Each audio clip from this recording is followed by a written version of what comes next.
Hi everybody, today is November 22nd, 2013. I found an interesting article about John F. K. versus the Federal Reserve. On June 4th, 1963, the same year that Kennedy was assassinated, a virtually unknown presidential decree was signed with the authority to basically strip the Federal Reserve Bank of its power to loan money to the United States government with interest. With the stroke of a pen, President Kennedy declared that the privately owned Federal Reserve Bank would soon be out of business. The Christian Law Fellowship has extensively researched this matter through the Federal Register and Library of Congress. We can now safely conclude that this executive order has never been repealed, amended, or superseded by any subsequent executive order. In simple terms, it is still valid. Well, if they got rid of it, I think it would raise a lot of questions.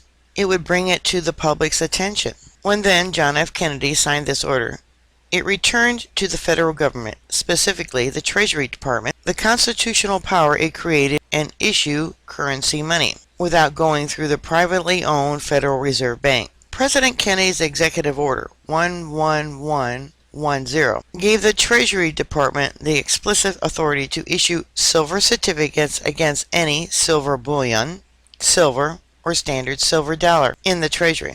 This means that for every ounce of silver in the U.S. Treasury vault, the government could introduce new money into circulation based on the silver bullion physically held there. As a result, more than $4 billion in U.S. dollar notes were brought into circulation in $2 and $5 denominations. 10 and 20 United States notes were never circulated, but were being printed by the Treasury Department when Kennedy was assassinated. It appears obvious that President Kennedy knew the Federal Reserve notes being used as the purported legal currency were contrary to the Constitution of the United States of America. No, there was much more to it. It goes into the World Bank, One World System, etc., all the stuff that is happening now.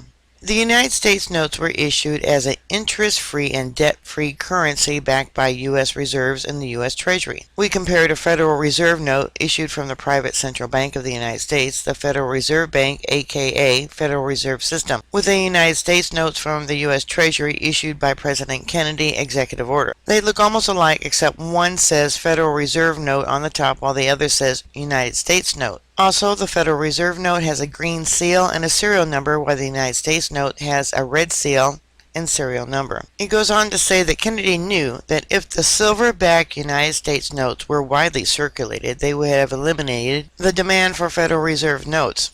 This executive order should have prevented the national debt from reaching its current level, and at the time of the writing, it was $9 trillion in federal debt, which was created since 1963.